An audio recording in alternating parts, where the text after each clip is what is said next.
the people in cyberspace. Okay, with that, we will start with the pledge of allegiance. Director Good, can I ask you to lead us in the pledge? I pledge allegiance to the flag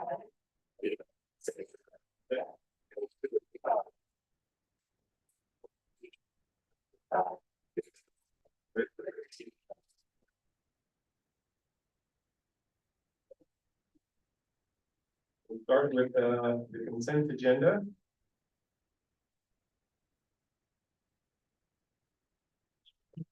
Any questions or comments on the consent agenda? Quite a few of our veteran staff retiring, always bittersweet to see that, but Donna Carter got me crying last year. Now she's back on here again this year, and I'm gonna hold my tears to myself maybe, but I can't promise anything. Yeah, really amazing staff members retiring. We've been very lucky to have. So that's my only comment on that, is just an unspent tear or two right now. and certainly Mr. Meeker at the elementary. I school.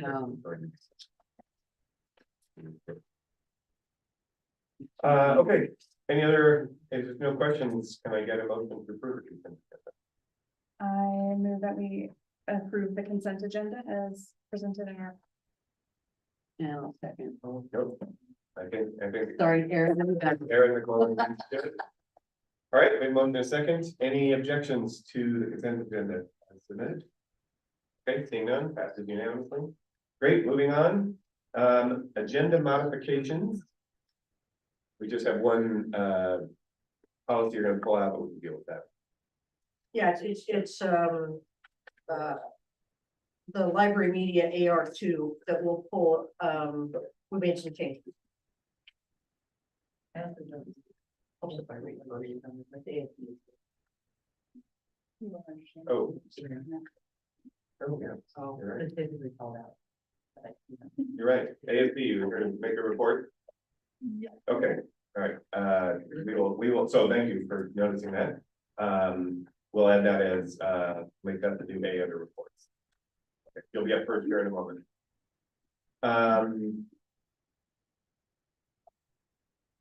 Any other agenda modification? Okay, good. Moving on. We had no public comments, so we will close the public comment section. And moving on then to reports. So we'll start with the ASB report. Great. Can we stand up? You can even come forward. Yes. We've never done this. Okay. I'm Lucy. I'm Abby. Yeah, we're the co-presidents for ASB. So Try 2 is wrapping up, and this last weekend we had Polar Plunge, which is great. And we reached our goal of $3,000 that we raised. Oh, nice. Yeah, and then we've also been doing like random acts of kindness just for our school. So for Valentine's Day, we put hearts with messages to all of our teachers and staff members, and we called it "You Just Got a Heart Attack." So they could go outside and see their messages. And we also went around this last Wednesday morning and put messages on every student's desk that just said like, "We're glad you're here" and stuff like that. Nice. And then the end of February, we have a few other things like a hot cocoa bar before school. And then we have a lot planned for Try 3. Excellent. Well, thank you for Yeah, coming. Thank you. Thank you, guys. Thank you. I do have one little thing to add. Me and her, we made a Google like form that's gonna be going onto students' homerooms, and they will be able to fill it out if they have any comments or concerns about how school's going. And then, of course, like we'll filter them so that it's not just like people like pranking us, but like we'll go through them, and if there's any like valid concerns, then we're gonna listen. Just a heads up. Great, thank you. Is that something that will be able to be made available to other schools, or is it just gonna be at the high school? Oh, I don't know. Any question? We can definitely talk about adding up other schools. That's awesome. Thank you so much. I'm glad to hear you got up and going. All right. The next two things, Jennifer, were the audit and the audit report. We go down to your block. Is that consent? Well, the auditor is here Oh, now, sorry. so if she could. like to keep Then I- her then I happy? have a free track. Thank you. Yeah. Do you want to sit through our entire meeting? Before, Yeah, yeah. I'm Cory from Acuity, the district's audit firm. And I will be fairly brief and all good news. Let's start there. Which is what you want to know, right? So this year we looked at, you have what's called a federal compliance audit, a single audit. Because of the level of your federal programs. And this year we looked at the child nutrition programs, the student nutrition. Mostly because it's still fairly new that you're running it and everything looked great. I mean, everything looked great. I don't even think we had any tweaks this year. So I mean, it was your finance staff is always really willing to take our feedback and implement changes, but it looked fantastic. So that was good. Oregon has us look at budget compliance, public contract compliance. Did you have depositories that are approved by the state, that sort of thing? No issues there either, no budget issues. So congratulations to Jennifer and her staff on that. We didn't have any internal control findings either. That would mean if we had something where we felt like things needed to change, if a lot of times when we get in for audit and we've got adjustments, that tells us that something needs to be fixed. We didn't, same thing. So yeah, when I said the good news girl, I'm the good news girl today. So if we're looking at the actual financials themselves, next year is the big payment on the 2010 bonds, that $20 million payment. So if you're looking at fund balances, it looks like there's this crazy high amount of carryover, and you know, obviously when you're looking by fund, it's obvious that it's not.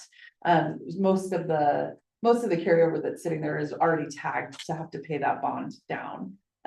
So the good news side of that though is all of the funds on your budget basis, except the retirement fund, had positive change in fund balance last year. And that was pretty uncommon. So that was good to see. Maintaining fund balance is always a good thing. The general fund balance sits at about 10%, which is just over 1 month of expenses. The Government Finance Officers Association guidelines say anywhere between 8 and 15% is really well. So you're right in the middle of that range. So no big concern. Auditors always like to see more than a month, but that is, you know, always have to balance programs with what auditors want. And then if we're looking at a full accrual basis, which includes your PERS unfunded liability, bonds, and your capital assets, the total net position is about 9.9 million, and the unrestricted bucket is actually negative by 13 million. Again, a lot of that is because that 18 million is sitting there waiting for debt service. So that will change pretty drastically this year. That's about it. Question? So Jennifer. I know, that was good. Yes. Rest of the office. Yeah. But well, as I'm sure you know, this is not always the most enthralling read. I do know. It had been Christian, right? Yes. And I've read many of these over the years, and what I'm always looking for is that, you know, that summary of what were significant findings or otherwise. And the only thing I really on that last page, where it's material weakness identified, and it's your all knows, is that really Yeah. the main? Yep, that is the summary for the federal audit. So they require us to summarize it, and then they require us to put it into a web page as well. But that is the quick rundown, but it ties into the whole financial statement audit and the federal audit as well, or everything's listed there, yeah. But other than that, I didn't see a summary of, you know, key. No, because there aren't any. Okay, You well, guys that's have done a really- great job. Jennifer and her that- staff really are diligent. That really is exceptional, because I've Yeah, never run a it report is. that doesn't articulate those kind of. Yeah. So, yeah. And over the years, she's learned, sometimes the hard way, you know, but she's definitely learned. And so she's very good about asking questions in the moment to make sure that she's following, you know, what she needs to be doing. So they're very good about reaching out and asking, so we can help them along during the year too, which I think is really good. Easier to get it right in the beginning.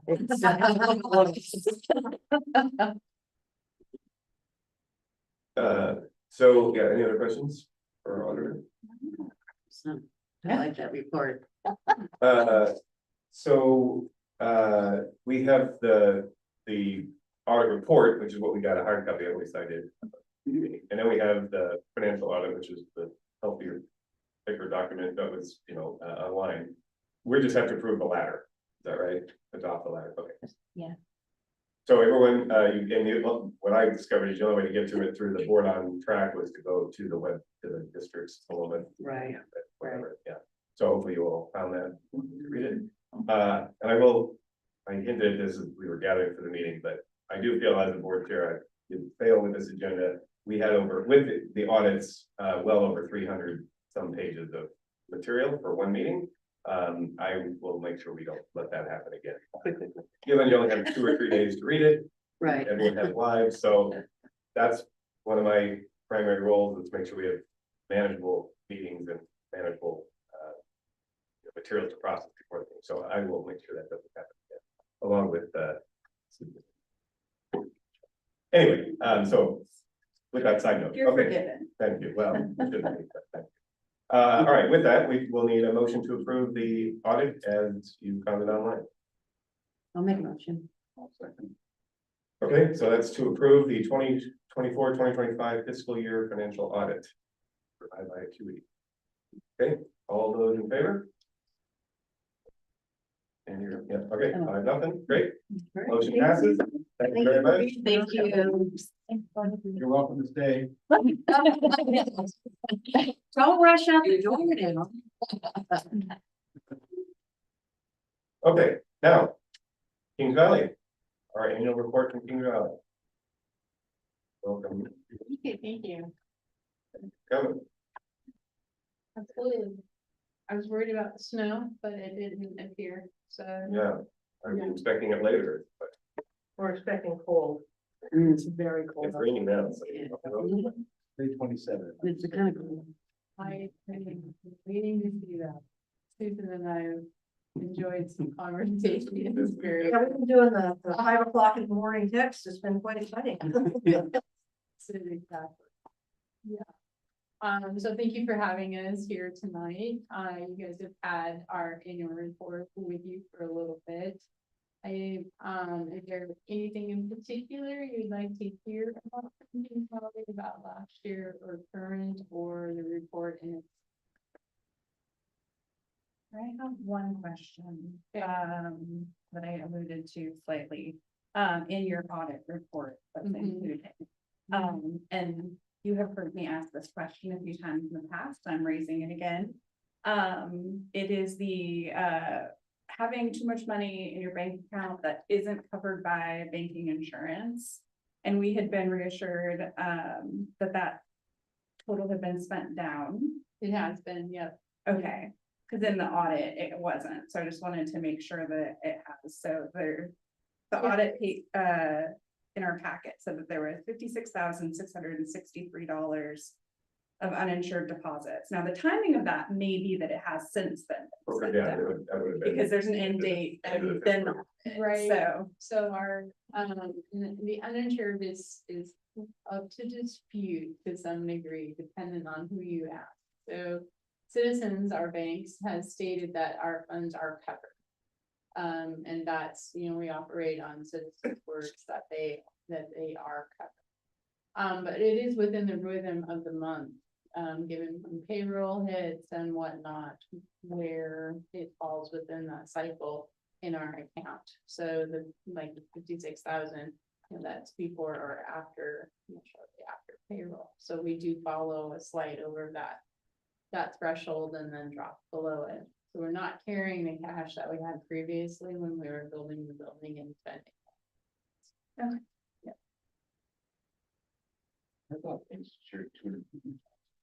It goes up to 250,000, but this is in surplus of 250,000. So, and that's federally covered, and so Citizens assured us that independent of the federally covered, that our deposits would be covered. So, and honestly, Aaron, if that's the only concern, then I'll take it. Too much money? Okay. Right.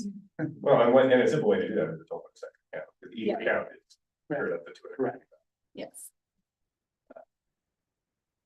Company I was at before I retired, was with Silicon Valley Bank. You may recall, that was just a couple years ago that it did indeed go under, and BIC came in and Yep. covered everything. And it's the first time in my lifetime I'm aware that ever happened, but my company had all their money in that bank. And it was covered. Yeah, and yeah. A couple of questions I got on the student performance stuff, but on page 7, and this is the iReady stuff, which I assume that's an assessment It is. in the- tool, yeah. Just what stood out was, really not a whole lot of movement between fall, winter, and spring. For 6-8 math Mhm. and, yeah, 6 through 8 math. Yeah, for both years, actually. Right, Any, right. We have changed a different math curriculum. It was something that we identified as an area of concern. And so we have changed different math curriculums and did some training also for our staff, and we've changed our staff slightly. It is something that if you looked at our literacy performance, we are seeing that we needed to make some adjustments. And even though there was not as significant as a growth, there was still a growth. So I'm gonna take that as a win. so what are you referring to there? Where's the growth? It just within the student base, that there was we have very small kids, and so it's really hard to. I have 1 or 2, I know. swings. Right, to break it down, so I could tell you on a very infinite basis or a finite basis of which students did well and which students did not.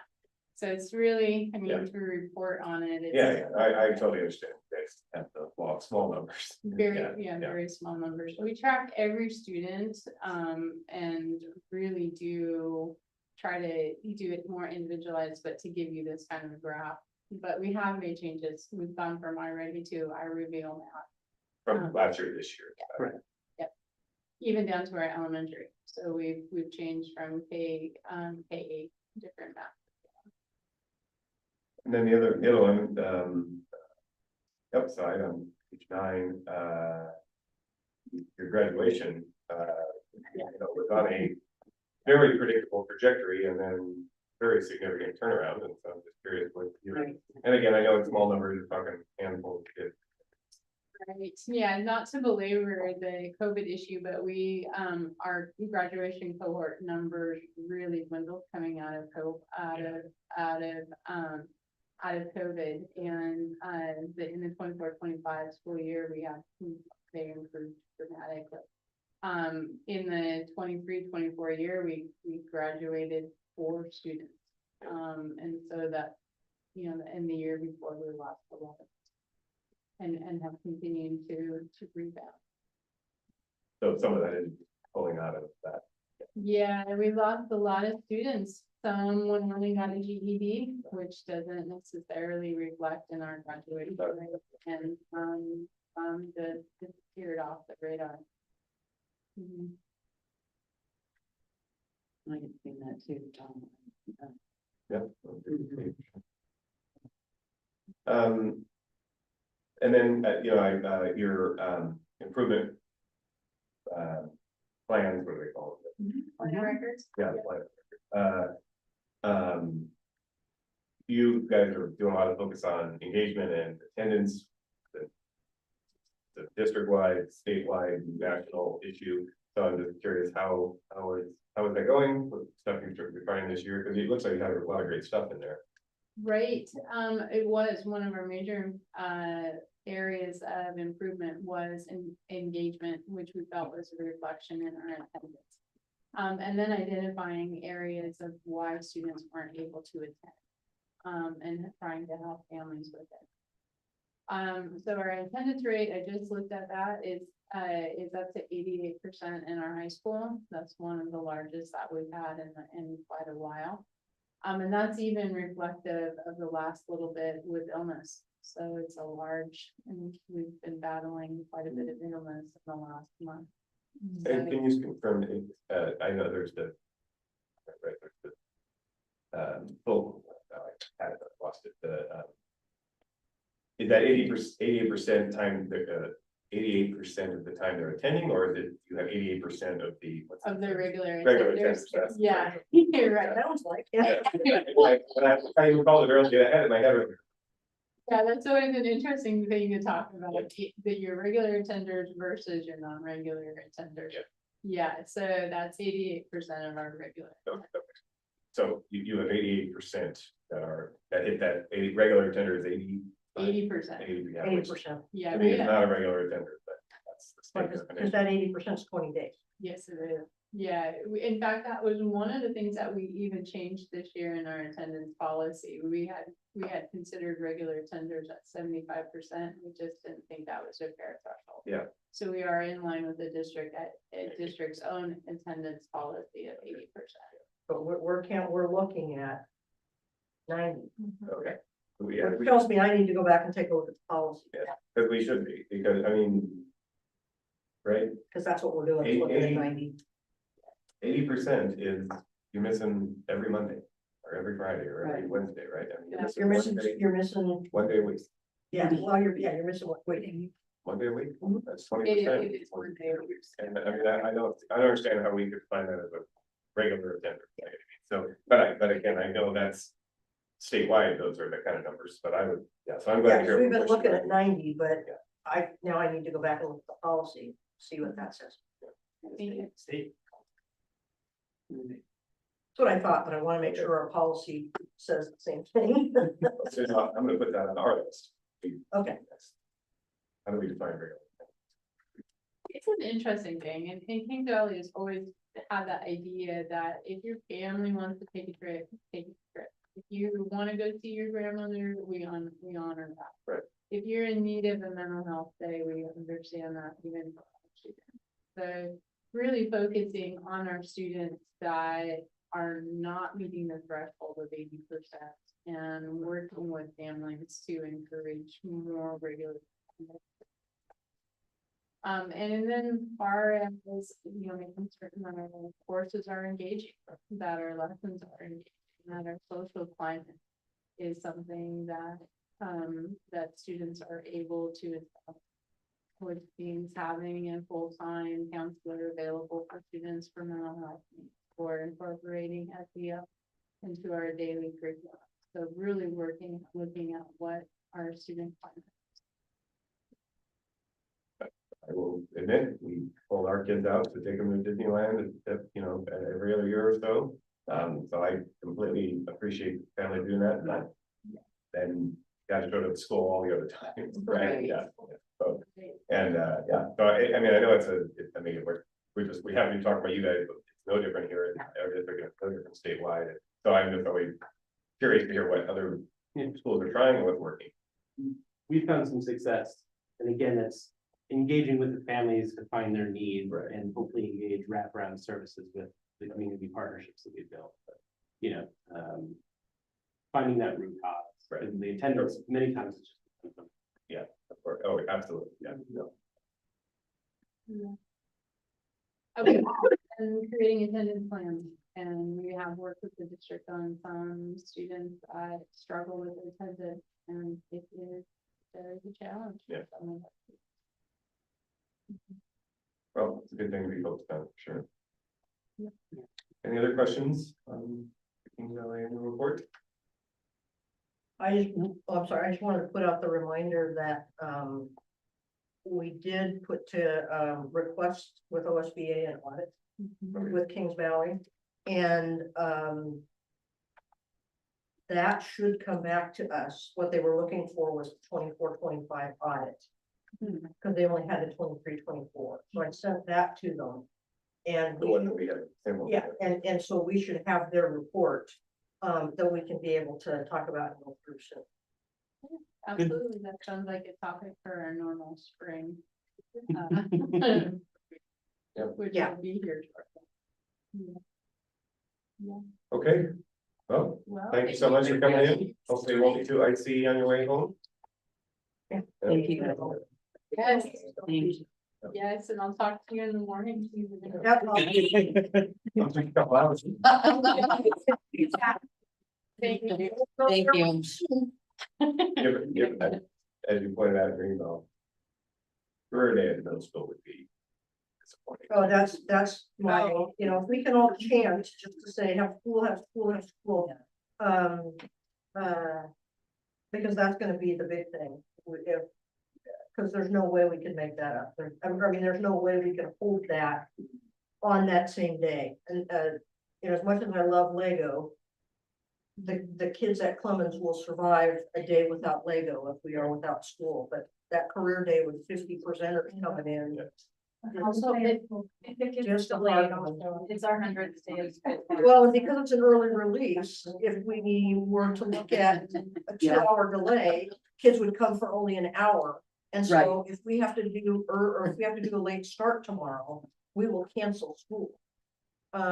Which, I will show up for career day whenever career day. yeah, Just give me. I just hate to have to reschedule, but I got Steve Bell, boxes of colored Safety pencils and first. notepads in my car and, you know, hanging out. Steve Bell kicked me out of. 10 years ago. I'm still bitter about it. I got, after doing it for like 4 years in a row, I got the thanks, but no thanks. Yeah. Apparently supply chain management, just not that enthralling. Yeah, but look at today. Like They just like, wait a second. Yeah. They have supplies. And I got it, it was a very engaging presentation.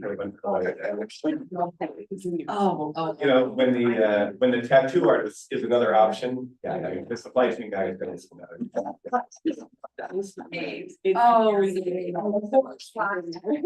You guys are up next, you wanna make your way to the table? Yeah, there were puppies, full-grown dogs and horses last Yeah. year. Or last How time. did you think of that?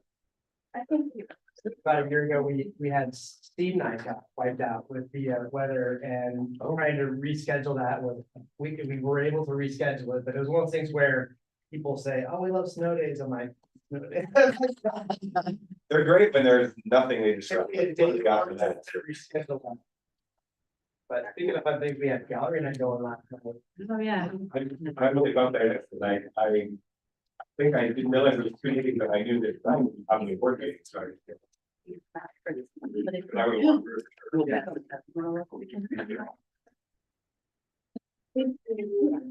well, there, Sure. Some bees are on a cloud, some bees are on the other cloud. well, they're handing out materials, and getting ready for their presentation. I didn't get this in the board. What it really is we got to thinking about if curriculum committees were a committee of the board, every single time that curriculum committee meets would have to be streamed and recorded. So our curriculum committees are committees of the superintendent, with the superintendent making the recommendation to the board, knowing that all the work is happening here. And I'm not doing anything other than taking the information and putting it forward. So that's where we're at. They will have a presentation that puts out a proposal and some of the history, and I will share this with you.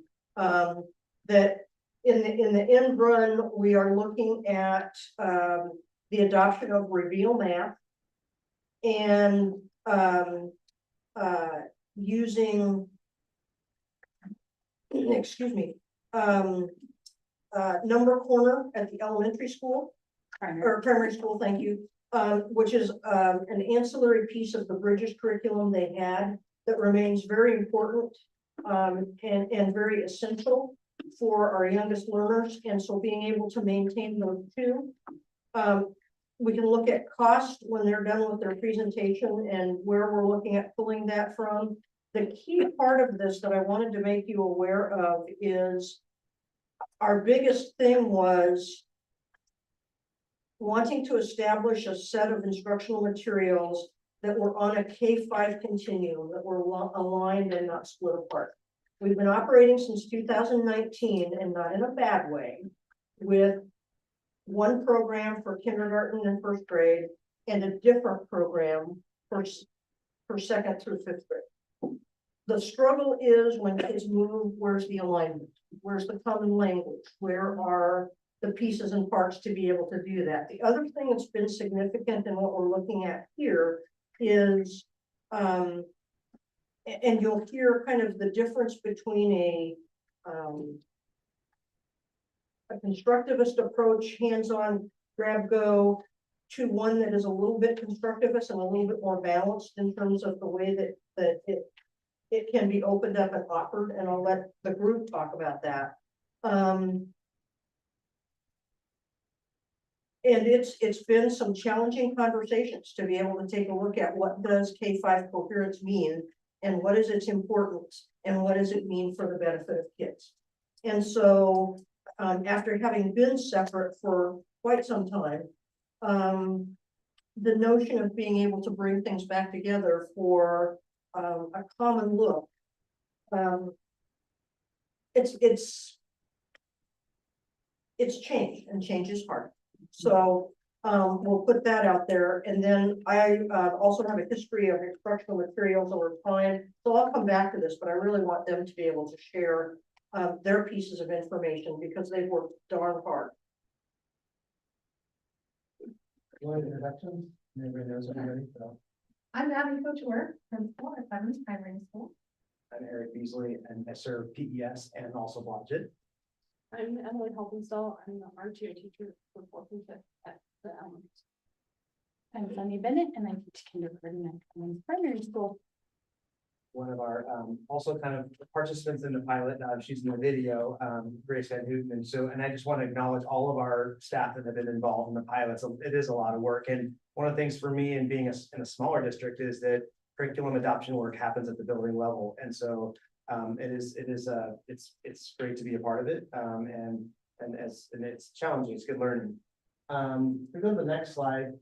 Susan kind of hit on some of these things, but this is something that just happens when why are we here? Well, every 6 to 7 years, if we don't adopt something new, the Northwest Textbook will stop sending materials. So that's a problem. But beyond just the timeline that we're, it's just, okay, it's 6 years is up, is like Susan was saying, we, an opportunity to align K-5 vertically with PES, CPS, and then horizontally with Blodgett. Maybe we think about, doing that. We also, there were some conversations between some teachers.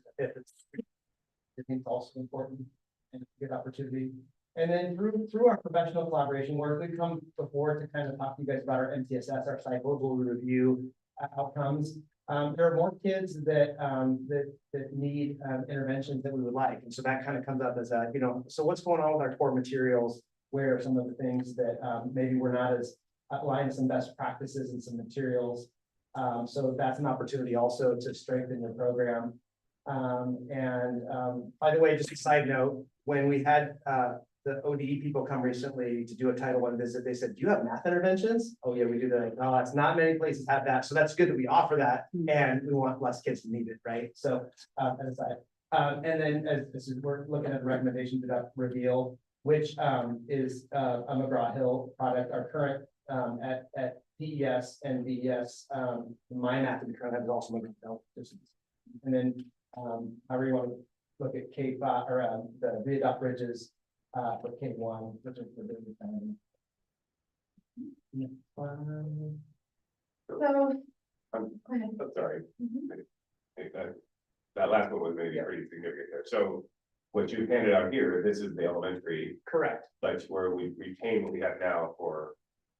Just the number corner, which is the calendar math program. Okay. So it's a yeah, subset. it's like it's a 20-minute. Oh, it says K-5 girl. Okay, so that's, and then that's a subset. Correct. Great, thank you. Yeah. We'll go over number one. Yeah. Okay, great.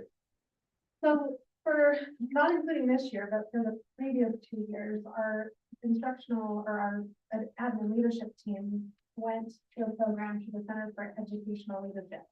And one strong takeaway that we learned throughout that process was that when you're looking at your system as a whole, you start with a vision for student experience. And so both Eric and I and other principals and other schools did a lot of work around creating that with our team. And from that, we were able to build our vision for student learning. Then we practice our instructional focus. And then we practice instructional strategies. And you see at the bottom of that inverted pyramid is the curriculum as the base for everything. So we've learned through our RTI process and through the Center for Educational Learning, core is the base and the curriculum is important. But everything, the core has to be chosen to fit our vision. So on the next slide, you'll see the top one is the Clemens primary school vision, and the bottom is the Clemens elementary school vision. And they're almost exactly the same, but you'll see Clemens at the end is that we're growing into responsible lifelong learners. And the lower one is the goal to become responsible, independent lifelong learners, because we have different age children with a different focus. But we still have very similar visions. And then we use this to guide us as we're looking through all the different curriculum.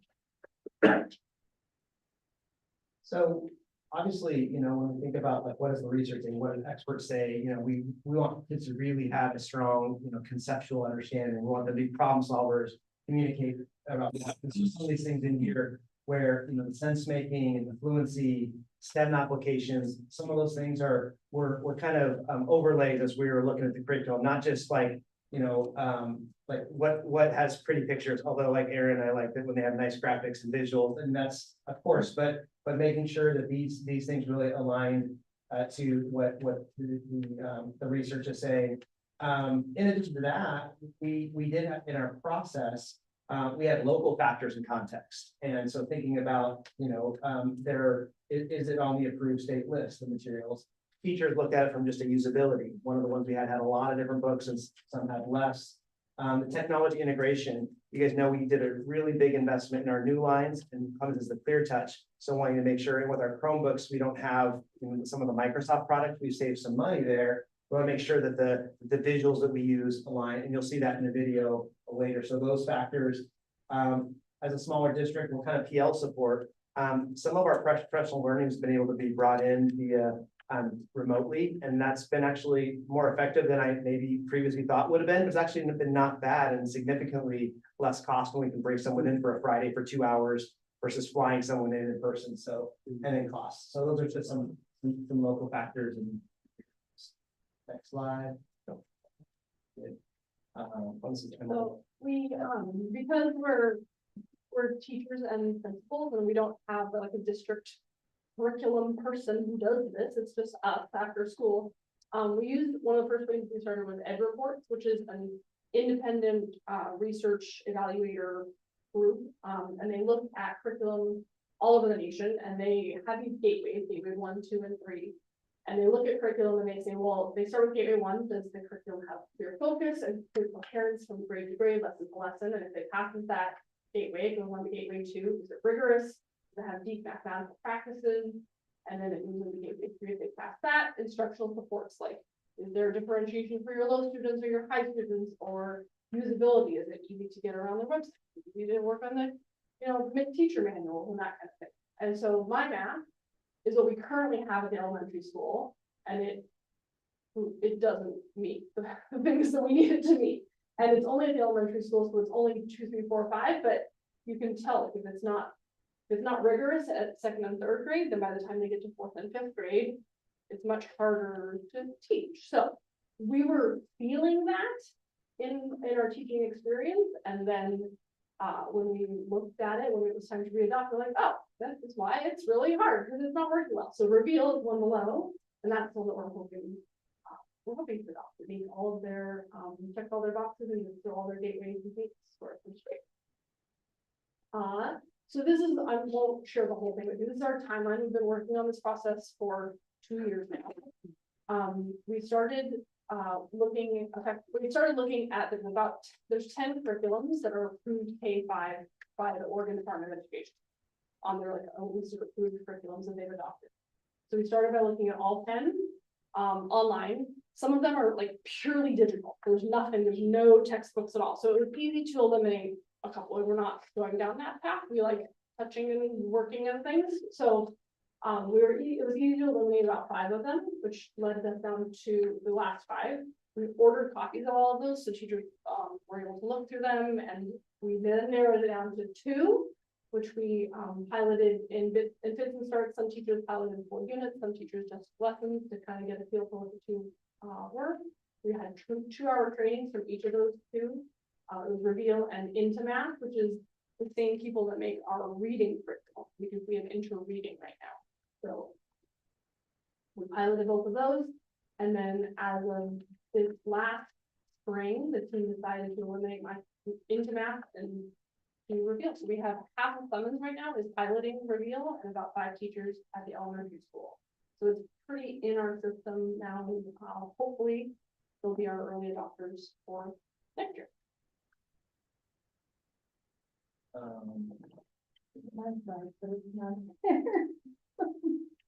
Well, I mean, I can talk about. I think go back. There you Go back. I think it's, go. Anyway. I can talk I'll walk about it. around, I have a color. Oh, is it gonna- Okay. So one of the things that the primary school would like to keep is the Bridges number corner. That sounds really strange, but it's the calendar piece. And you know, when the kindergartners come to us, they don't know anything, right? We explicitly teach them from how to use a pencil and how to use scissors and glue. So, one of the. How to use the tissue, you know, all the things, every single thing. And number corner is one of those things that we do every single day that helps build routines into our day, that helps teach the kids how to do school. What is school? We do counting by 1s, 5s, 10s. It covers patterns, shapes, both 3D and 2D, tons of vocabulary and daily practice with addition facts to 10. And that's just like, I can't, that's a teeny tiny thing to really tell you, to try and explain what it is.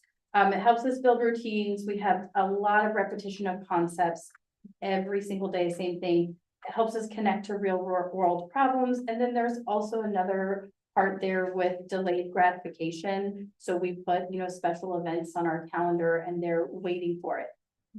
One of the parts of number corner is that all of the calendar pieces are not visible to the kids until the day of, and then it's turned around.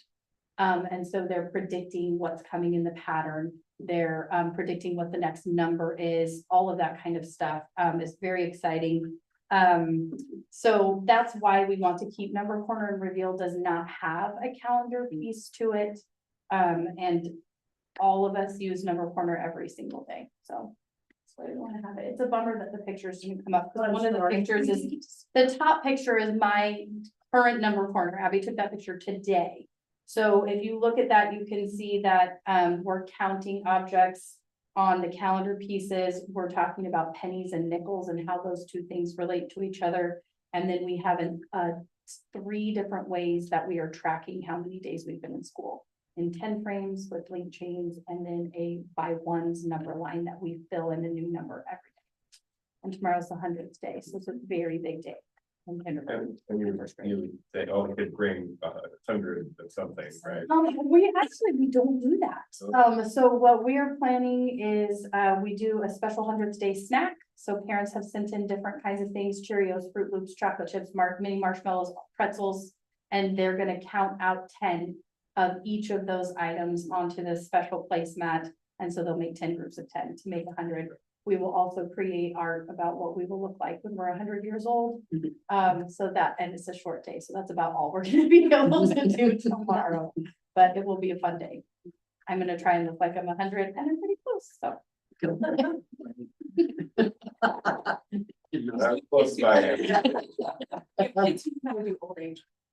Yeah, that's true. I do have some actors in my house that can help me with my makeup. We'll see if they're willing at 7 in the morning. You have to learn to do the Mary Poppins makeup. which I was Exactly. Like. I'm sure he'll be up for it.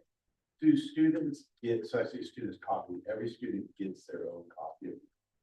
actually 2, there's a, right, there's a Volume 1 and 2. volume 1, volume 2. And it is a workbook, so they're gonna write in it and you'll be issuing a new one to every student. Exactly. There's a choice to opt out of it and do photocopies. We just, it's actually costs less to do it this way and have it set up. No, Yeah. I like the book because I don't know if you guys felt like it, even high school and college, I would work a few days ahead, so when class came, you knew what you needed help with. So especially in college, I just did it like a week ahead, so then you knew what, because that way you didn't get behind. So the kids, can they do that with it? They can take a They can totally be, You know, in terms of back and forth at home, that's kind of teacher discretion, and some of our kids are not as good about bringing stuff back, so, but. Yes, it's usually after a year or two into it, we might kind of wind up having extras, so we can definitely accommodate that. Yeah. Next slide, I was thinking if I were a board member, it would be cool to like see what does the lesson actually look like in a real classroom. So, so Grace, before you put, she's very pregnant and she said, I said, well, your baby's just gonna be so smart with all that mathematical knowledge that you're teaching. But she said, come on Monday, I have a really exciting lesson. And I couldn't come Monday, so I came this day. She's like, well, that wasn't as exciting, but but I think in some ways just seeing like you know, this is a number routine at the beginning of a third grade lesson. There's a little number routine and then some development with fractions. And you see how they're not actually even using the workbook yet in this lesson. So they'll give you like how you know, get to see the new lines in action. Come on, baby. Also,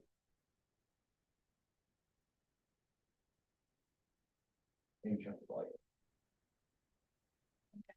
Being shared with them.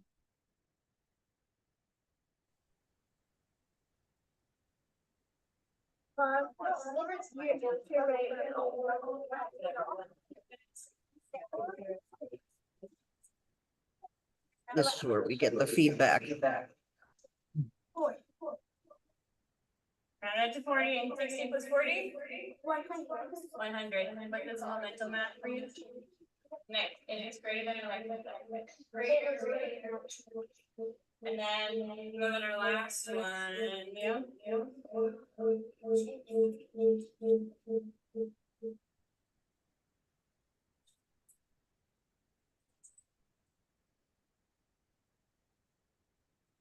They're doing some rounding, some estimating. Right now. Are you ready? Really, yeah, it's not for your rulers today. I'm gonna ask you how the rulers are the same and how they're different.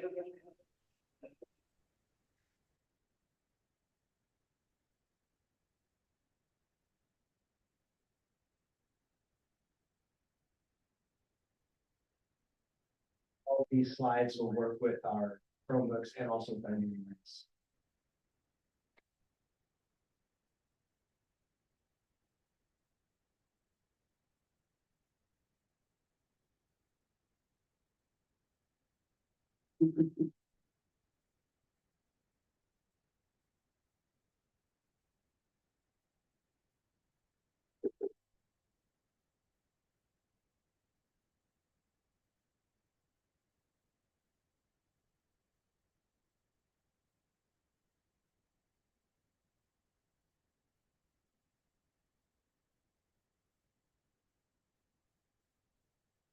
You're seeing spacing. Again, words.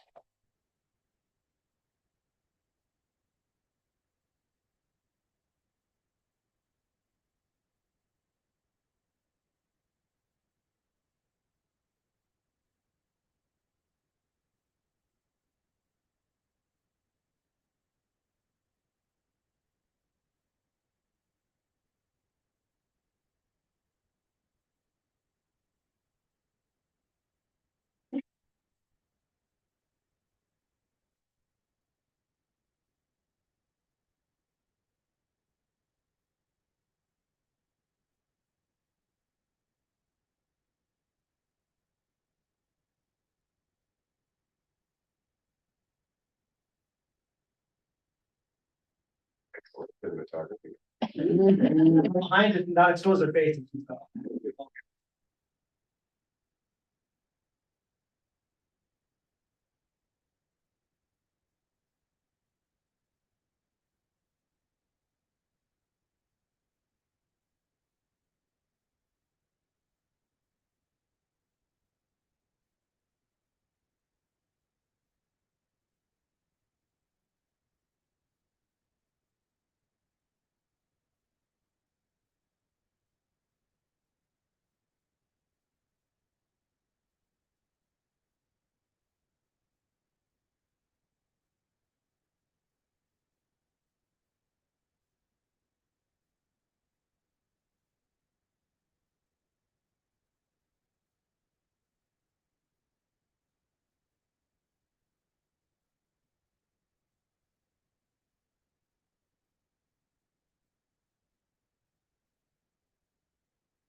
one of the things that like, I taught third grade for 7 years and we wanted kids to be able to, be able to identify fractions and do some comparison, but that equivalency with uncommon was more fourth grade, so it is rigorous. It's asking yeah. a lot of students and the math talk and the conversation. Well, Emily talked a little bit more about, I think you got the next slide. You go One. that one. So this is one of the things that you saw Grace teaching there. Each lesson starts with this, it's usually an image or a short little video. And it's meant to prompt the student thinking to like, how does this apply to our world? How does this connect? Where do I see this in real life? This is a third grade lesson, introducing multiplication with the peaches or apples. And it's a nice way of showing how math progresses. You hear Sunny talk about their tallying and counting by ones. And as kids move through, they start counting by ones, then they start skip counting, and then you hope that they move into multiplication. And it's that mental progression as they move through, and they get to fourth and fifth grade and can do math really quickly. So if you look at the pile of peaches, you could figure out how many there are by counting them all. Or you could say, well, there's 8 apples in each basket. So I could skip count by 8s, but that's not super efficient. And so then you say, oh, well, there's 10 baskets, 8 times 10 is 80. And that's the multiplicative thinking that we want our upper grades, our 4th and 5th graders to have, to understand what multiplication is and how it can be represented in so many different ways. So there's the array model where you've got rows of 3, you've got the area model where you're figuring out multiplication of an area. You've got set models, 4 groups of 3 or 3 groups of 4, and there's so many different ways to understand multiplication. And if you only understand one of those, it doesn't work. You don't fully understand what multiplication is. And so I really appreciate that this curriculum will teach both the different ways you can represent multiplication or addition or division, and then also the algorithm. You have to know how multiplication or addition work and the algorithm. Knowing just one of them isn't going to set you up for success in math. So lots of ways to use the skills of multiplication and then use how to apply that algorithm. And you get there, and you're right. I'm supposed to talk about this one, but I do want to say on the Be Curious page that the kids often come up with stuff that I've never even thought of, because I'm thinking about what the goal of the lesson is, and they're looking at a picture with their, brand new to the world perspective. And so the kinds of conversations that we have during that are interesting and usually very deep. Where I'm like, oh, you're right, that one doesn't belong because they thought of an attribute that I didn't think of. So anyway, so that's that. Each lesson has 2 different ways to start out. You can do an activity-based exploration or a guided exploration. So they have this is a different grade level. So I'm going to talk about like what I did in my classroom today. So today we were decomposing 10. And so yesterday we were composing 10. So we had partners, each kid had a train of 10 cubes. They had a 10 frame in front of them. One partner put some cubes on, the other partner then filled in the 10 frame with the rest of the cubes, and then they had a math conversation. I put 4, I put 6, 4 plus 6 is 10, 4 and make 10, 4 and 6 make 10. So that's basically what the activity exploration is. So we start with that, and then we do a brief meeting about what the work is supposed to look like, and then they go and they do their work with my guidance or somebody else's guidance. The guided exploration is much more like, the teacher in front of the room saying, okay, these are the ways that you can make 10.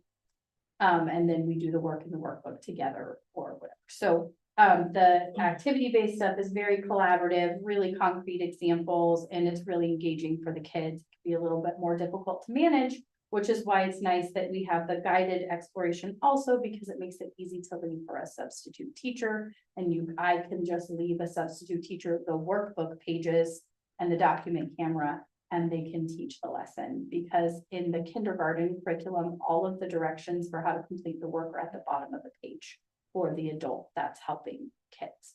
So the other nice thing about that is that I can send a kid out to the hallway with an instructional assistant and they know what they're supposed, the concept that they're supposed to be getting.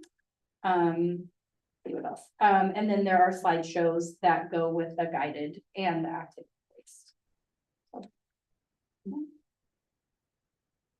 One of the parts of the process in your policy is to have community input, and so we did share at conferences and we put the materials out just like for you guys to be able to look at. We didn't get a lot of feedback, but I did have one conversation with one dad who's like, just create kind of, is this new math? And I said, well, sometimes things like, like we don't say borrowing, carrying, we say regrouping, but we're still teaching the standard algorithm. And sometimes we just want to, kids actually really have a good conceptual understanding of what's going on behind it, not just moving numbers around. He's like, okay, I can go with that. But it was just, kind of like this is super radical in my opinion, but it is like something where, we want people to be able to see that, yeah, we want kids talking on that, we want kids to be problem solvers, communicate.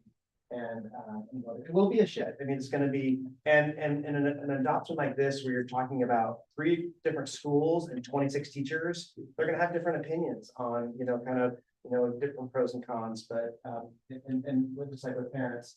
I threw this last minute and, this idea that, when we think about also our teachers and how hard they work, and just be able to have an exit ticket digitally to kind of see whether kids got the lesson or not. And, at the bottom, I'm confused, I'm starting to understand, just have a few problems. And the fact that there's tools that kind of do that automatically. I know for me, sometimes when I was teaching 3rd grade and then coaching high school baseball, and then at night, it's like to go back and grade my exit tickets, just to have that done for them, I think is a really cool thing. I was hoping that exit ticket would go away if you hit, I don't know if it's stuck there. Oh, shoot, it was behind that, if you go back slide. One of the things that just mentioning that as part of this, we want to make sure that we continue to monitor, how our kids are doing, and recognizing that an MTSS system, multiple tiers of systems of support, we're going to continue to look at how our kids are doing, continue to intervene, like we always have, and that'll be really important. The next step also up there, it says, purchase the materials, planning professional learning for this spring in May, and then back again in October, and then in the new year. So we're hoping to have 3 different 2-hour trainings from the Reveal folks. So, and then again, those are kind of the key things for the next steps.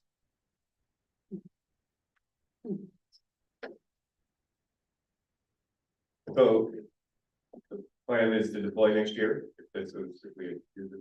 Yeah.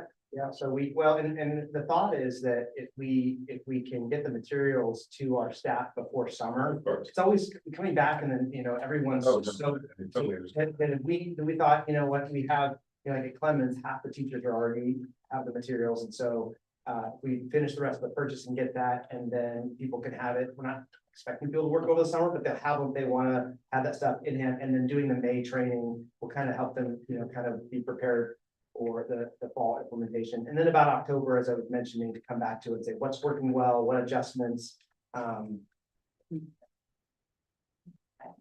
Yeah. Okay, great. So you mentioned that like the current curriculum in elementary school is just 6 or so years. Yeah. So just out of pure curiosity, since I'm not a teacher and I don't know the cycle, is that a pretty standard cycle for? Yeah. a curriculum? Yeah.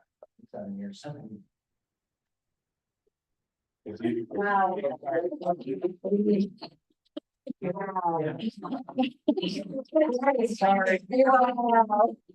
I can totally shut down the class. Yeah. And we have the studies who have every year, we're at that year and we're like, we just want to purchase, we would have the teacher manual, there's a digital piece, and so you can go with the numbers, but you're talking about $25 per kid per year. So, that's about $150 over the 6 years, or about 90,000-ish, give or take in that ballpark. We want to purchase some manipulatives in addition to fill some holes on that. That's one thing too. We want to look through and go, okay, what do we already have in place? Because some of the curriculums actually use the same stuff. So, so that one of the bridges is what is used in environment, but that's not. I didn't see, the slide went by pretty fast, and I didn't see that listed in the one that are, was like, that you looked at for Oregon. It's not approved. It's not approved. Yeah, so no matter what, we got to move forward with something different. And so adopting the bridges like the calendar, that's no big deal, if that's like, I try to do it, okay. So with this program, with the reveal, so how, you mentioned that there is Chromebook, like it all kind of conducive to Chromebook or the touch screens and everything. How much of that, like, at upper grade would be being done on Chromebooks by students? Like, is that a pullout that's really necessary? It's not really integrated into, what I think more, what I could see some teachers at some different days is using the Chromebooks if they want to do the exit ticket, need to automate it, or like if they're using it for assessment, like we use it for some, but on a day-to-day basis, that's why we purchased the books. And, and kids gathering, we just believe, kids being on the carpet with whiteboards and working it through, and it's turn toxic, all of that. Like our vision, I know every day I get emails from people saying, something online is the next greatest thing, but we just, that in-person experience is, is our. There's definitely like the extra tickets, so you would ask after you've done all of that, there's like the 3 or so questions. And the kids would be. They could do that on paper, or they could do it on the computer, which is great. The unit assessments at the end are also online if the teacher wants to give them that way. They can also do it on paper. There's a lot of like little helpful things, like there's a 3-minute video for if the student is gone that day, here's the summary of what the lesson was. There's a lot of that kind of little bit. That kind of leads my last. But like another question I had is, somebody mentioned that it made it easier for advanced students to kind of go ahead or to pull out, for students that didn't. So can anybody speak to what that looks like with this curriculum on a classroom basis? Like if you have a learner that, I mean, is it just like what Ryan over here did, and you're just like, go out and work on your workbook ahead? You want to speak to that, or I can? Yeah, and I only have 1 or maybe 2 students who would be, at least at this year, above where we're working. I mostly have more on the other end of the spectrum. And so I'm using, one-on-one or one-on-two. When we do math, I have myself, my instructional assistant, and a parent volunteer in the classroom. And then occasionally I might have a high school student or a middle school student as well. And so I use those resources accordingly. Like I might call a student, and then we do the lesson together. There are extra resources for like practicing again or reteaching something. I haven't been using them. I probably would use them more as I get better with the curriculum. Those kinds of things are really hard to do like right off the bat because you're just trying to figure out how all of the pieces go together. There is also, just as another mention, there are practice books, and then you can also print the practice pages out and send them home as homework if that was something that people were interested in. But yeah, I haven't looked at the art yet. If you look at the back of every, like at the end of every lesson, not that you really want to dig through that, but at the back of every lesson, there's that might be it. There's, Yeah, I could pick it. that might be there. There'll be like a reteach and a on level and an enrichment. So different work that you could use with your different high and low, different activities. If kids really get it, like that kind of push them forward. At the elementary school, there's every teacher has a 60-minute math block, and the second 30 minutes, and either an IA or myself or one of our other teachers that does RTI will push in to support the teacher so that they can run these small groups, so that the kids are able to either be accelerated or have some backfilling of their holes and that. And so the kids are often in depending on the size of the class, a group of 3 to 6 or 7 kids, and then they get kind of, you need to just like really check your answers on the workbook, and then we can move on to the more of the enrichment, or we can go through every problem in the workbook together. Yeah, we can talk, right? Yeah, we just like love this stuff, but it's like, yeah, I think one thing that's a hard of mine is not to always give kids more work, but work sometimes. And I like that you can substitute it in, so there's like, help, you're ready for this, we want everyone, to have opportunities to learn and extend. And sometimes even in our walk to, sometimes one teacher will take some students that are kind of already above, and so we have that also built into our win time or what I need time in our, so we do utilize this. Something that none of us have talked about, but it is a part of the curriculum, is there are games that go with each unit. One of the things that I think is unique about this particular program is there's basically 5 or 6 different types of games from kindergarten through 5th grade. And then the content within those games changes depending on what the lesson is. We will have to produce those games. They're not like something that come with it. You have to, print them out, cut them out, laminate them, all that like manual labor stuff to get them put together. So one of the things that we do in kindergarten is we've got our opener exploration, we do the lesson, the kids do the work, and as they finish the work, they can access the games. And so kids who are finishing the work faster and then having it checked are then being challenged more by the games. I remember that as you guys were talking. So there is a game component. And I wasn't on the board when the budget we're currently under. This has been the budget for. What I put up here was, that we're looking to request a $100,000 expense for this adoption. Including manipulatives, the teacher materials we're getting for free, we've got a professional learning cost. And it's a notice at the bottom that says this quote includes $42,000 in change in a price reduction on course material. So they're being quite nice to us. In terms of what's happening there. So when Eric talked about the calculation, I built it off of 575 students, which was a rough of what we currently have. And so if we're taking that $100,000 across 575 students, it gets that $173.91, and you take that across the 6 years, and you're looking at $29 per year per kid to be able to implement. Jennifer and I have talked about, Does that include you're buying a new one of these every? Yeah, it includes all of them. You buy one, and then basically each spring, Northwest textbook says, hey, what are your numbers? So you're not locked in, because they, you bought this much, and they say, oh, actually, this cohort's bigger or smaller, and that's how it works. They just send you what you need. We have $75,000 in general fund that we allocate for instructional materials every year, which you learn quickly that if we were to do an adoption K-12, that 75 grand won't even touch it. And we have up to $45,000 in our student investment account, which is over the 100,000. And so what Jennifer and I will be looking at is what are the things that we can do in terms of, because we have a certain amount in the student investment account for elementary materials and a certain amount for secondary materials. So we've talked about, can we look at the student investment account and for this year, move some of that secondary, because there's not a secondary adoption in the works, to be able to move that to elementary in our explanation of expense, so that we can actually put more in student investment account and pull less of this out of the general fund to be considerate of where we are this year. But yes, the money is there to do. These books get outdated in 6 years or so.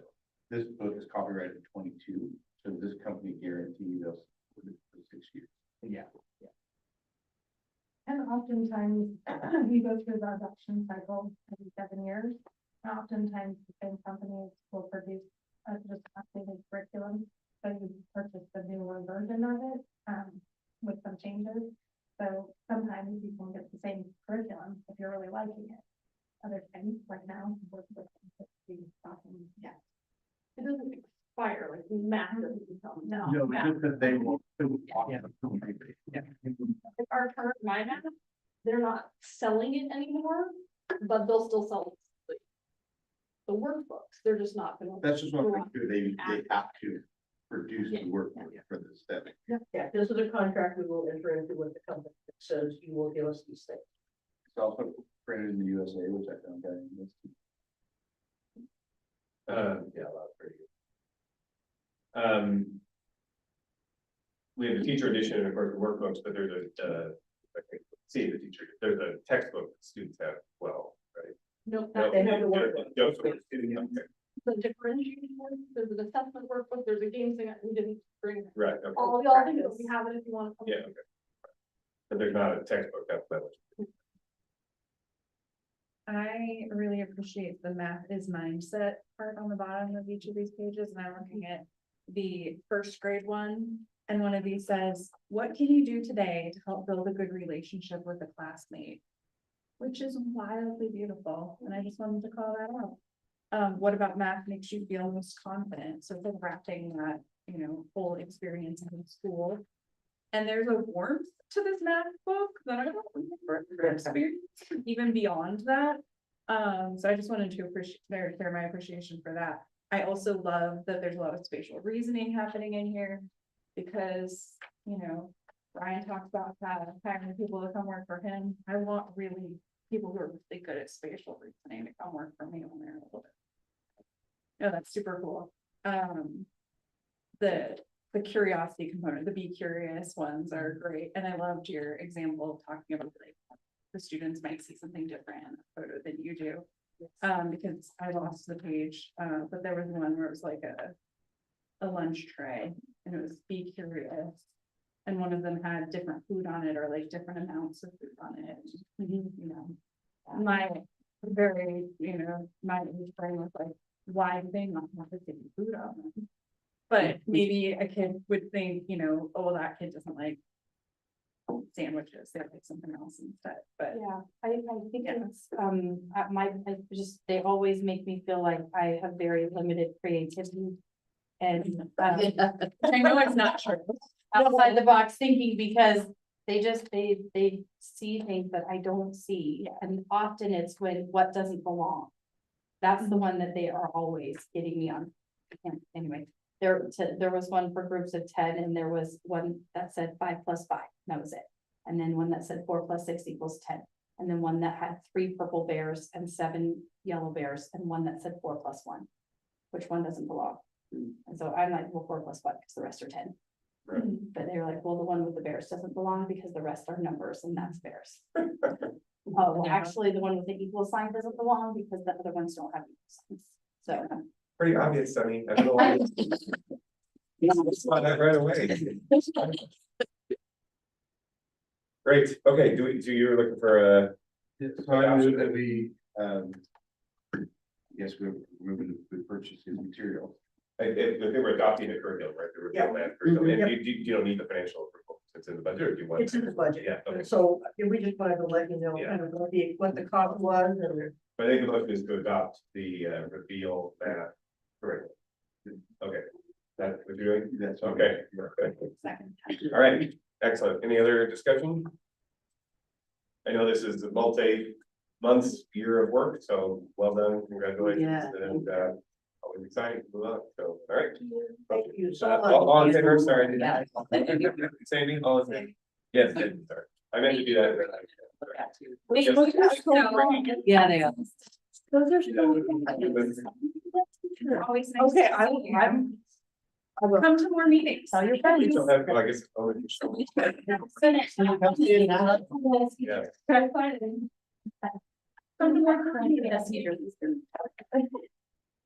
Okay, Worst way to meet each other. moving us along, association reports, I don't think we have. Either. Oh, you are, okay. I'm the vice president of PEA this year. Mallory is deeply pregnant, so I get to step into her shoes. She might be a little more. Yeah. The next few months. Okay.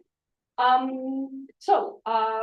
was thinking about what to talk about. I've not done this for the PEA ones of things, so I just want to chat, about communication and our appreciation this week for Susan and like the communication this morning and yesterday morning, like that level of communication really helps support our staff and that clarity, making sure that everyone knows where to be and when, instead of guessing and speculating. In the same vein, we're working with Susan to clarify our new teacher evaluation rubric we're getting this next fall. There is some uncertainty around what a passing score is on that rubric, how the scores are calculated, and what happens if someone or a teacher has lagging skill. So that lack of clarity has led to some confusion and mistrust of what might happen if such and such happens, and a lot of that speculation. So we're hoping to have some concrete explanations this spring. And Susan has said that she's going to be sharing a glossary or some kind of definition of terms with us. So we appreciate that, and we're hoping that that kind of helps ease some of the staff members' minds about that. We have our short session in Salem, wraps up in 2 weeks, which is shocking. We'll find out what our actual budget is for next year.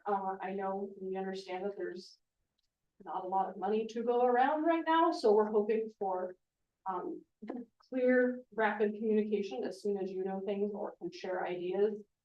Just transparency for staff around those cuts, and hoping for really timely communication for what that might mean for our buildings, our students, our families. Those are big implications for us, and so knowing sooner than later. Finally, we've had several conversations with Susan and other admin about response if immigration and customs enforcement were to come to our district.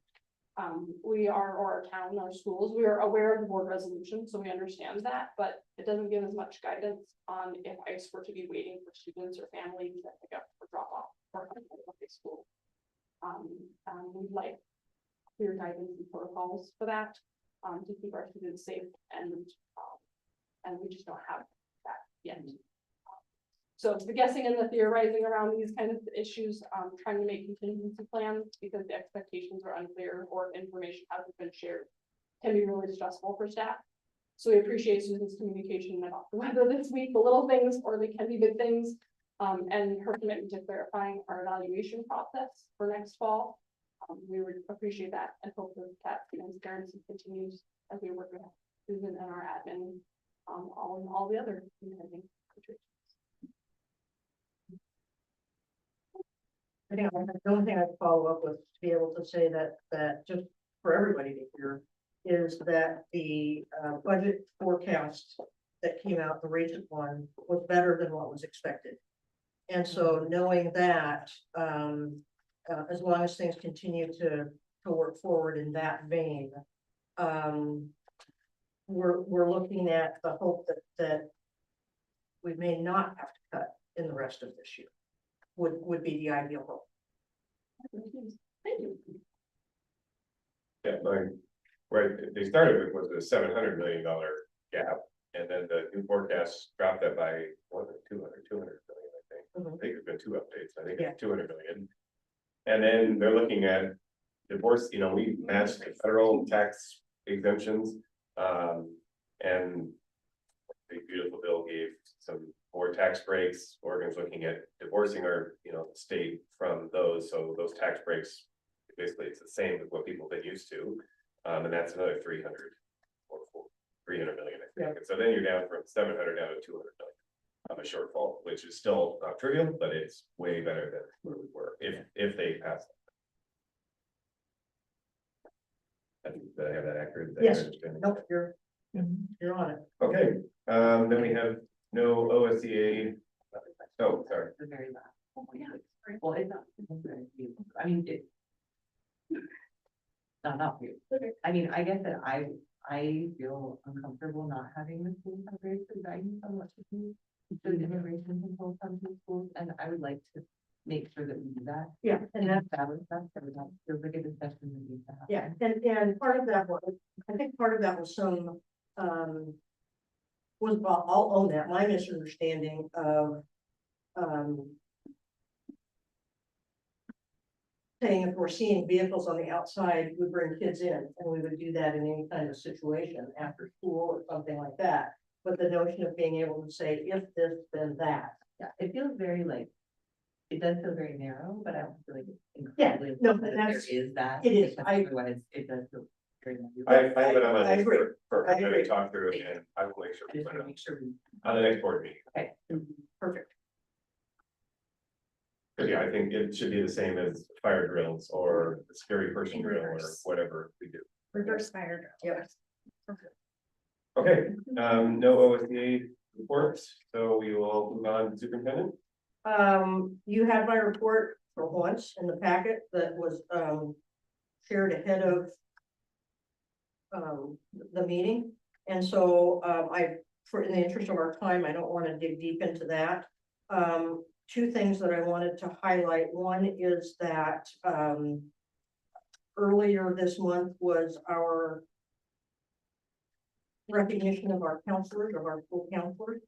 And, for all the work they do, and wanted to be able to make sure that we have the appreciation there. Where did this go?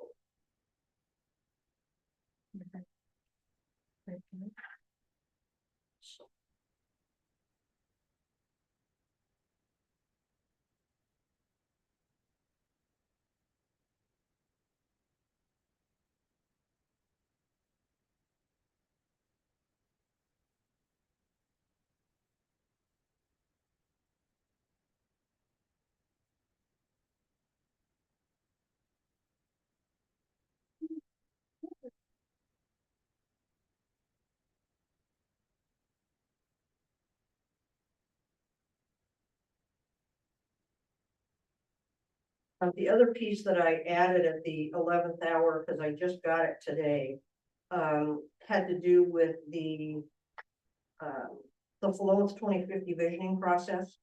If you saw that the visioning workshop is scheduled for Thursday, March 5th, which also happens to be our budget committee meeting. And when I asked about that today, because their meeting is going to be in the Fulham High School library and our budget committee is going to be here. And no, there wasn't an intention to say, Columbus School District, we don't want you, we're leaving you out. They would have had to delay the meeting until spring vacation for the whole community group, because they really couldn't find another date in there. And so they're committed to working with us, but really kind of had to land on that date. The other piece of it is the consulting firm is meeting with individual entities. And so they've provided 3 dates for Tom and I to look at, to meet with them independently, all of those that happened before the March 5th date. And so we are certainly not being excluded, but as you start to hear the dates of the activities and things happening, I wanted to let you know that it was kind of what is the lesser of two evils of trying to reschedule this whole thing for the whole community, or finding a different path to be able to make sure that we continue to be included and go from there. So other than that, if you have questions, I'm happy to answer. How are we a similar school district to Lake Oswego? Yeah, nobody has an answer to that. We are not. There's even a smaller than us district in that same group. They were like, what, 450 or 500? And the interesting part of that, though, is Riverdale has an abundance of funds. They are a rich district like Lake Oswego. And so, as you know, we appealed. Yeah. And they didn't approve our appeal. And I've since had an opportunity to talk with Corvallis, who had said, why did we end up in this group? And they didn't appeal. But at that point, it was kind of like, okay, we're gonna make the best of it. And Corvallis and us have already said, well, we'll agree to play in the same sandbox. The struggle for me really isn't about the comparator information to establish for kids. It really is about if they're talking about what they call communities of practice where we can talk to each other, we can't relate with a Lake Oswego or some of these districts that have multiple high schools or multiple middle schools that we can't even have the same dialogue. Yeah. The other part of that is you get a district like Lake Oswego that if something needs to be done to deeply influence student gain in a particular area to meet goals, they've got resource that some of us smaller folks just don't have to be able to get there. And so we know it's going to be a struggle, and we know that we'll work on it in terms of change, but it's also about recognizing what those differences are across us as different entities in this group. And so we said, okay, we'll play. but we also know where we stand. And the biggest piece of that was about our designation with NCES in community designations. We aren't rural in that designation. We are small. What is the word I'm looking for? Urban. Yes, small urban. And so right there, that just sets us off as being in a different category. And that threw a lot of their measures all the way out. So, I mean, when I think of urban, I definitely picture Philomath first, like.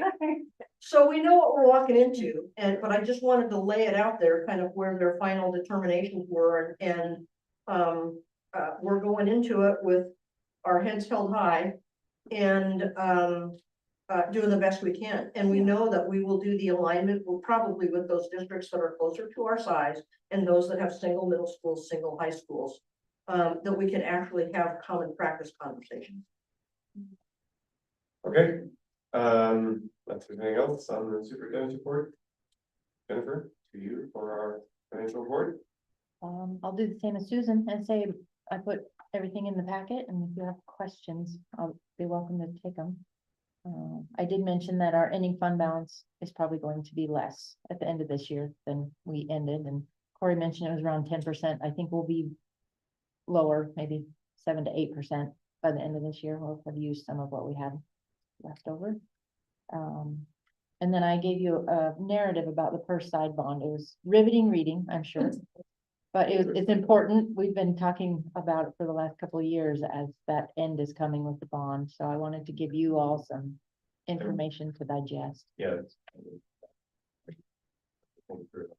So we sell a bond. So then we get the pile of money from the bond and we put it into this, what is it called? The side account. Right. Yeah, okay. And is it making some sort of interest while it's in there? PERS is holding it Okay. in there and they're investing it just Okay, like they do okay, other okay, PERS okay. investments. And then then we're of course paying the interest and the principal on the bond. Right. And the theory is, I think that's what your Piper's and Yeah. said that, even though obviously we pay the interest on the bonds, that's cheaper than What we the have, full yeah. PERS rate. Okay. So are you gonna advise us to buy another bond here next year? Is that? I'm maybe- advising that we move along with the assessment. Okay. We're gonna join with all the other districts that are doing the assessment. We have to have that if we decided to do the bond anyways. The assessment tells us what the PERS rates will be, or? It's what gonna they- tell, I think it's going to give us a couple of different predictions based Yeah. on interest rates at the Yeah. time of purchase. Is really what it's gonna Yeah, be sure, able to tell sure, us. of course.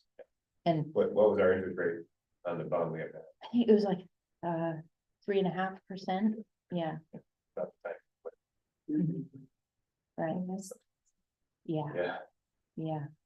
And like I said, it's helping us now, but it's not gonna help us in the next biennium, so we'll anticipate the Right. bond rates going up. So we don't have to worry about it for the next budget year, the year after that. the bond is still good through 26/7. Yes, yeah. Yeah, this was helpful, right up on this stuff. Yeah. And I see that our enrollment is, compared to last year, we're down like 11. A little bit. Yeah. It's not unusual though, compared to the rest of the state. We're actually Right, better yeah. than others. Well, I mean, it's always, you're right, we start here at 1646, we're at 1608, it's always depressing to watch, that attrition Yeah. through the year. But we were at 1619 this time last year, so. Anyway, that's better than 30 or 40. Yeah. Anything else for Jennifer? Yeah, okay.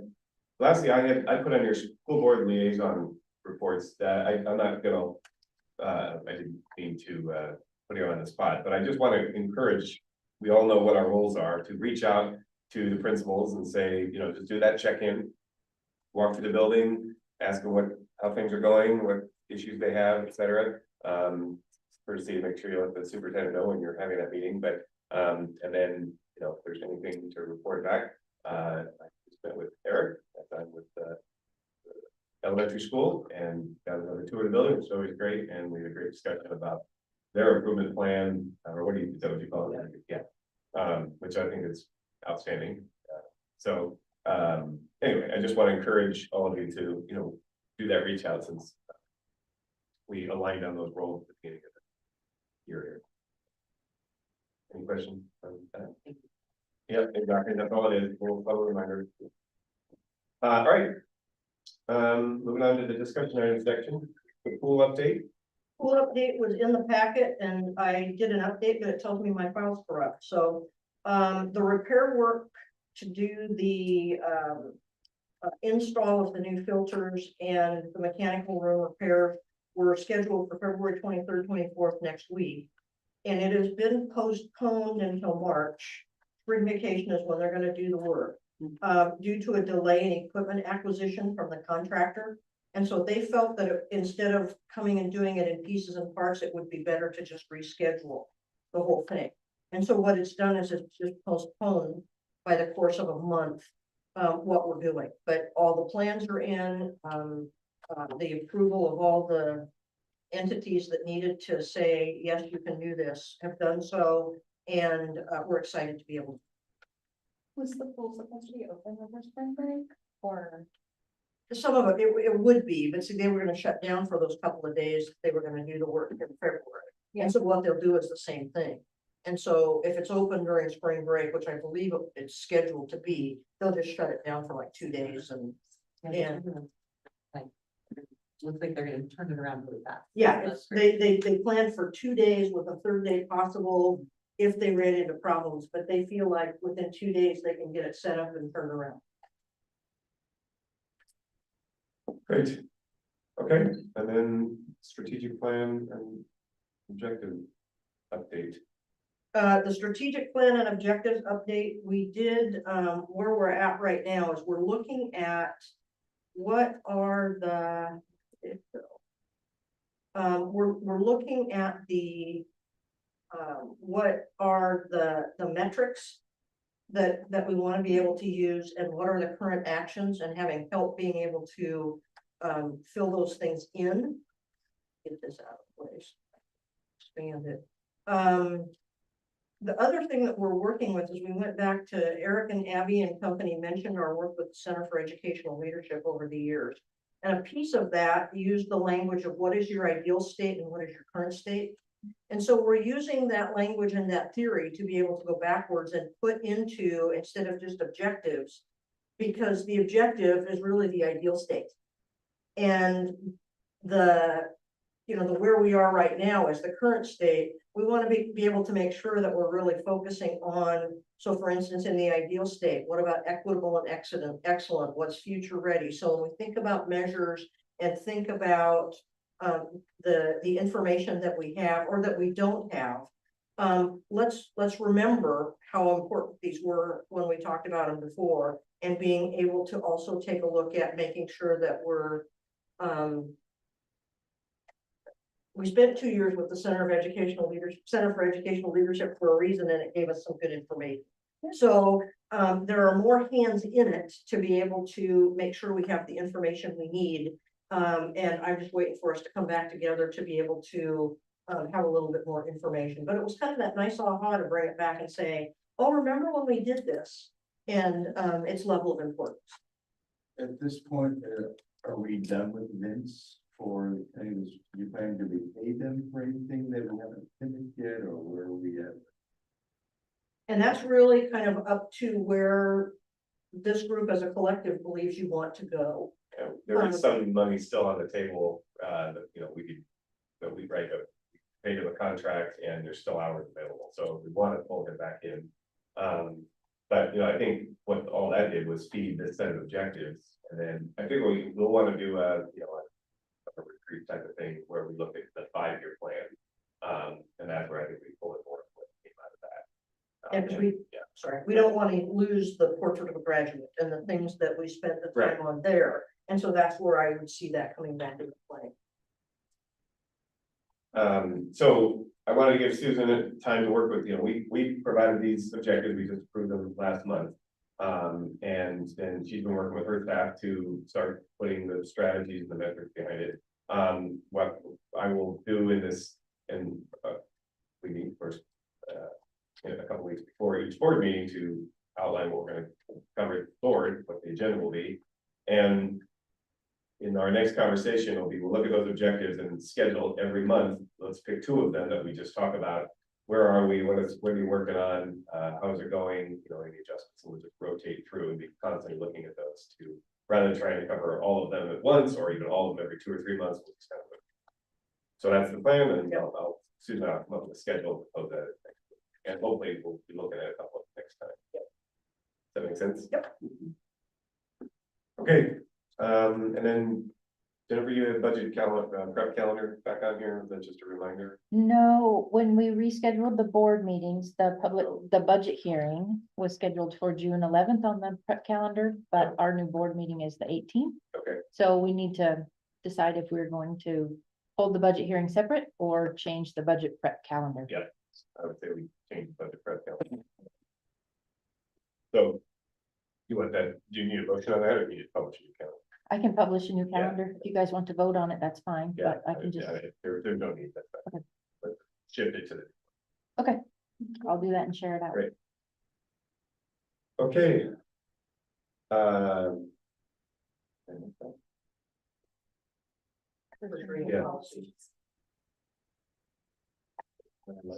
No, it moved down to action items.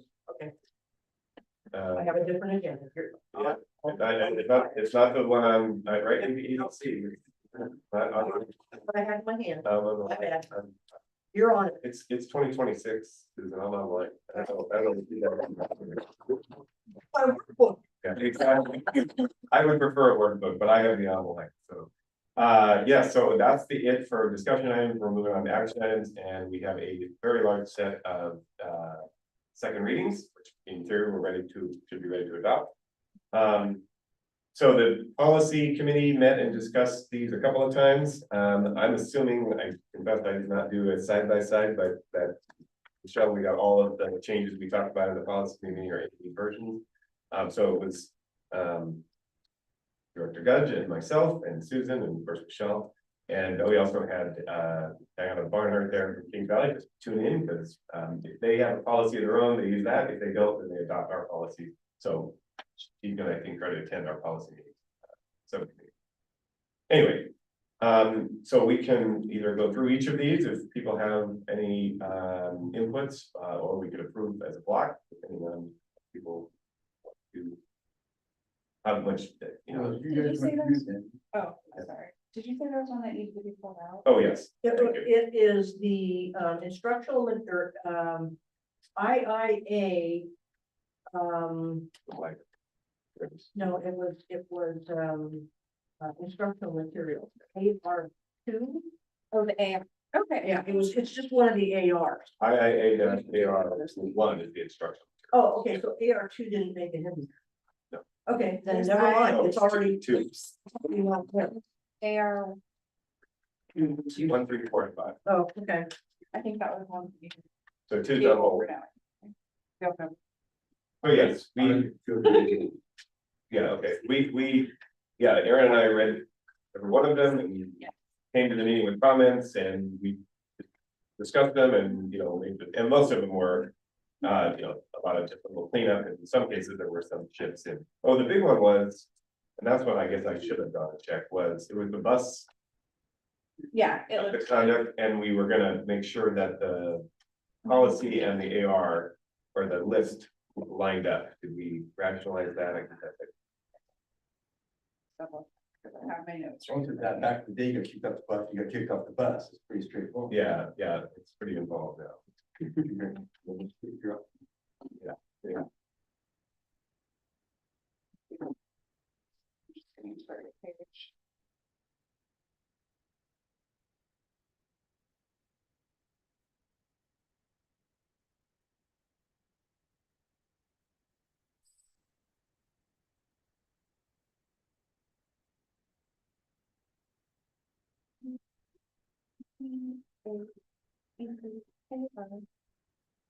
Sometimes when we're calling out the policy, one of those I start to think EE ACCA.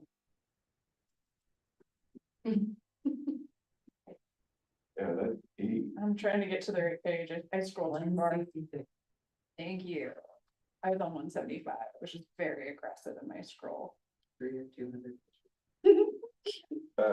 Okay. And then I have our list.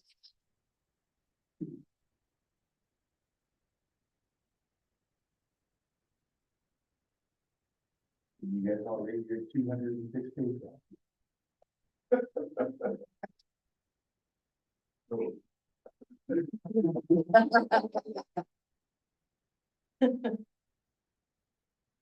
Yeah, There- we're not. Okay, so I'll go back and fix that. But that AR could be changed at any time without board vote. The AR is not dependent on board vote, just the policy. The AR is itself. not in our packet. Yeah. It is. Which one? Which one? CCAR, discipline procedure, okay. All right. May have reached the point, So yeah. there's a list of rules there, Mhm. and where is the other list? In the policy. In the policy, which is the student conduct on. Yes, And you're saying they're not lined. they're not, Okay, they're not. Students will not know, they're two totally separate. Yep, lists. okay. So, I guess the question then would be, are we operating from the list in the policy? Which I believe is what we agreed to, because in my notes on the AR, I wrote But match to policy Yeah. list. Let's just bring it back. Yeah, so let's pull both of these. Because that those, to catch everyone up, you'll see there's a list of, things you do and don't do on the bus in the policy, and then there's a list in the AR. They should be the same list, and they're not even close. Yep. They definitely overlap, but they're, and so we should have one list for both, so we talked about that. So let's pull, the, EEACC. Student conduct on school buses, and then the associated AR, discipline procedures for transportation. And we pulled that, the other one, not in there. Any other concerns or questions? Yeah, that felt pretty good. Yeah. Okay, we'll take a motion to approve the block with the exception of those two we pulled out. Okay, I got a motion and a second there. Did you get that, Michelle? Okay, all those in favor of approving all of these policies? Our hands up, excellent, okay, great, and then we'll bring back, you've got a AR2 for the. Instructional material thing. Yep. And then you got these other Yep. two go bring back, okay. All right, and then another action item, annual program approval for all alt ed schools, so this is the Just pull them all together. So you are certifying that we comply with all of these various.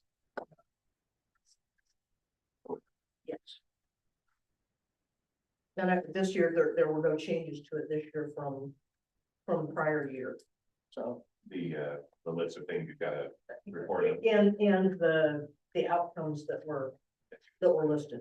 Yeah, I mean, you're saying we comply, yeah, in Yep. compliance. Yep. Okay. Exemplary, you didn't give yourself an exemplary idea, but.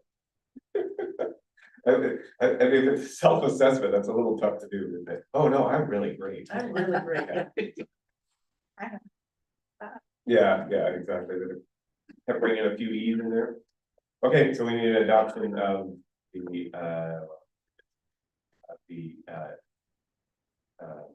we need approval of the annual program, of alt ed schools. I so moved. Okay. Second. All those in favor? Aye, so that's just the mandatory report to the state, okay. Doing great, next meeting agenda items. We have on here certified renewals and non-renewal, this is, teaching, yeah, who's coming back, okay. The policy. Yes, those two policies and or a policy and two ARs, yeah. Definitely, we'll have a discussion on, safety procedures, in the event, I shows up. And objectives, we will look at a couple of the objectives, we'll bring a proposal for which one we'll be looking at, and we'll definitely look at a couple. Next month.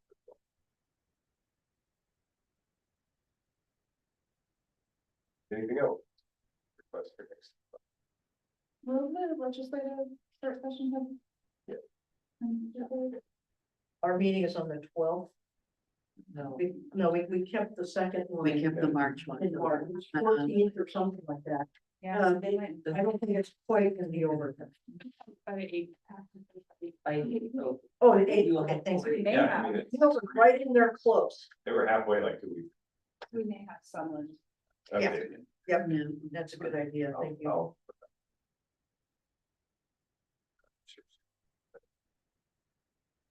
Okay, anything else for that meeting? All right, good, board thanks. Well, I think I'll be putting it all over, because that's a lot.